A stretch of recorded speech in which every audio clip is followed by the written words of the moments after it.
రాష్ట్రంలో ఒక మాజీ మహిళా మంత్రికి రక్షణ లేకపోతే ఇక మిగిలిన మహిళా లోకానికి ఏం రక్షణ ఉంటది? అనంతపురం జిల్లా వైఎస్ఆర్ కాంగ్రెస్ పార్టీ నాయకులు ప్రభుత్వాన్ని నిలదీశారు. ఇవాళ జిల్లా వైసీపీ కార్యాలయంలో మహిళా విభాగం అధ్యక్షురాలు శ్రీదేవిరెడ్డితో పాటు ఎస్సీ, ఎస్టీ, బీసీ, మైనార్టీ నాయకులు మీడియా సమావేశాన్ని నిర్వహించారు. నిన్నటి రోజు విడుదల రజనీపై సీఐ వ్యవహరించిన తీరు మీద తీవ్ర స్థాయిలో ఆగ్రహాన్ని వ్యక్తం చేశారు. సభ్య సమాజం తలదించుకునే విధంగా మహిళా మాజీ మంత్రి చేయిలాగే ఆమె సీట్లో కూర్చున్నారని సీఐ సుబ్బరాయుడు మీద తీవ్ర స్థాయిలో ధ్వజమెత్తారు. అలాగే ఒక దళిత మహిళా ఎంపీటీసీని అరెస్ట్ చేసే సమయంలో ఆమెకు కనీసం దుస్తులు మార్చుకునే సమయం కూడా ఇవ్వకుండా నైటీలో తీసుకెళ్లారని ఆగ్రహాన్ని వ్యక్తం చేశారు. మహిళా హోంమంత్రి ఇవన్నీ చూసి ఏం చేస్తున్నారో సమాధానం ఇవ్వాలన్నారు. ప్రశ్నిస్తానని చెప్పిన పవన్ కళ్యాణ్ కు కళ్ళు కనిపించడం లేదా అని నిలదీశారు.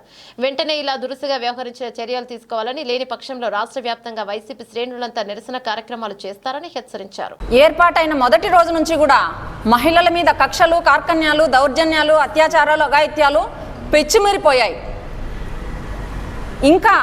ఇంకా గడిచిన రోజుల్లో నిన్నటికి నిన్న తీసుకుంటే మా వైఎస్ఆర్ పార్టీ నాయకురాలు, Chilakaluripet incharge, ex minister Shri Vidadala Rajini గారు ఒక ప్రోగ్రాంకు వెళ్ళి మా వైఎస్ఆర్ పార్టీ నాయకులు ఏదో యాక్సిడెంట్లో దెబ్బలు తగిలితే వెళ్ళి ఆ అన్నను పరామర్శించి తిరిగి వస్తున్న తరుణంలో శ్రీకాంత్ అని ఒక వైఎస్ఆర్ పార్టీ నాయకుడిని అరెస్ట్ చేయబోతుంటే సిఐ గారిని అడిగినారు.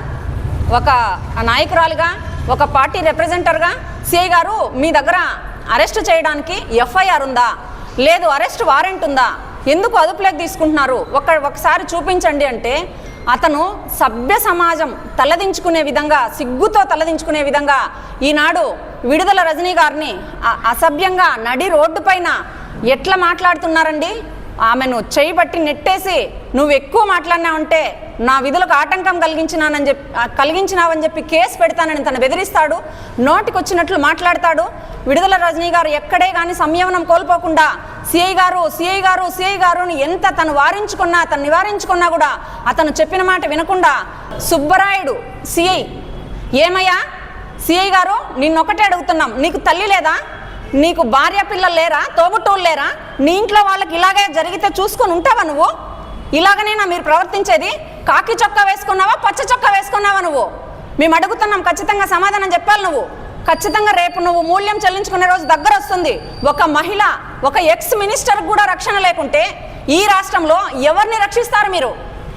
ఎవరు రక్షించడానికి రాలేదు, ఈ ప్రభుత్వం భక్షించడానికే వచ్చిందని చెప్పి క్లియర్ కట్గా తెలుస్తుంది. ఇంకొక విషయము, ఆ విడుదల రజనీ గారి ముందు రోజు ఒక కల్పన అని ఒక ఎంపీపీ ఎస్సీ అమ్మాయి అర్ధరాత్రిలో ఇంటికి వెళ్ళారండి. వాళ్ళ ఊరికి వెళ్ళి అర్ధరాత్రిలో ఇంటికి వెళ్ళి 3 గంటల సమయంలో 20 మంది పోలీసులు ఒక మహిళ మీదకి వెళ్ళి, అమ్మాయి సార్ నేను బట్టలు మార్చుకుంటాను సార్ అని అడుగుతుంటే నైటీ మీద అమ్మాయిని తీసుకెళ్లారంటే మీరు ఎంత నీచ స్థితికి దిగజారిపోయినారో ఒక్కసారి ఆలోచించుకోవాలని చెప్పి ఈ కూటమి ప్రభుత్వాన్ని మేము హెచ్చరిస్తున్నాం. ఈ రోజు రజనీ గారు చేసిన తప్పేంటి? ఆమె అడిగిన క్వశ్చన్కి ఎందుకు సమాధానం చెప్పలేకపోయినారు సిఐ గారు? ఎందుకు రోడ్డు మీద అలా అంత మిస్బిహేవ్ చేయాల్సి వచ్చింది? మీరు వెంటనే రజనీ గారికి క్షమాపణ చెప్పాలి. తల్లి అనితమ్మ, ఎక్కడున్నావా నువ్వు హోమ్ మినిస్టర్ అంటే చంద్రబాబు నాయుడు గారి హోంకే మినిస్టరా, రాష్ట్రంలో ఉండే ప్రజలకు హోమ్ మినిస్టరా? నువ్వు పైశాచిక ఆనందాన్ని చూసి ఆనందంగా అనుభవిస్తున్నావేమో.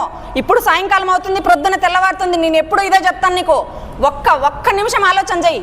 నీ తోటి మినిస్టర్, నీ తోటి మహిళ, ఇంతకు మునుపు ఆ మినిస్టరు, ఇప్పుడు నువ్వు మినిస్టరు, రేపు ఆమె మళ్ళీ మినిస్టరు, తర్వాత ఏం జరుగుతుందో ఆలోచన చేసుకో. హోమ్ మినిస్టర్ వెంటనే రాజీనామా చేసి మీరు చంద్రబాబు నాయుడు గారి ఇంటికి కాపలాదారిగా వెళ్ళండి అని చెప్పి హోమ్ మినిస్టర్ నేను ఈరోజు డిమాండ్ చేస్తున్నాను.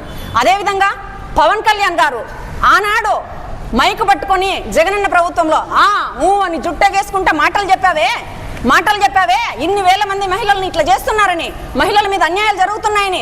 ఈ రోజు సంవత్సర కాలం గడిచింది పవన్ కళ్యాణ్ గారు, నువ్వు ఏ మహిళను రక్షించావని చెప్పి నేను అడుగుతున్నా, ఏ మహిళకు న్యాయం చేశావని అడుగుతున్నా, ఎన్ని వేల మంది మహిళలను వెనక్కు తీసుకొచ్చావని అడుగుతున్నా. నిస్సిగ్గుగా మీకు కళ్ళు కనిపించడం లేదా? ఎక్స్ మినిస్టర్ని నడి రోడ్డు పైన మిస్బిహేవ్ చేస్తున్న సిఐ గారి మీద ఏమి చర్యలు తీసుకున్నారు పవన్ కళ్యాణ్ గారు? ఇంతవరకు మీ చెవికి వినిపించలేదా? మీ కళ్ళకు కనిపించలేదా? అయ్యా నాయుడు గారు, సిఐ గారు, నువ్వు ఏమనుకున్నావో తెలియదు, ఎల్లకాలము ఈ ప్రభుత్వమే ఉంటుందనుకున్నావేమో. మీరు శాశ్వతం, ప్రభుత్వాలు శాశ్వతం కాదు, వస్తూ పోతూ ఉంటాయి. కనీసం మర్యాద, గౌరవం, విలువ ఇవ్వడం నేర్చుకోండి మహిళలకు ముందు.